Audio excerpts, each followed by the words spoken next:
I'm Delphine Linus, the creative director of Belstaff. I've had the pleasure to design a motorbike with Royal Enfield for the elephant family. The motorbike will be auctioned the 28th of June to raise money and awareness to the problem that the elephant have in Asia. We have done like a colorful yellow tank with a stripe.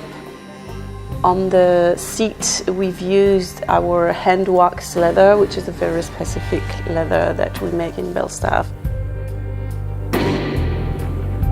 We've added also 1924 because this is when the brand was born, and the logo. So yeah, some color, some texture, and very graphic.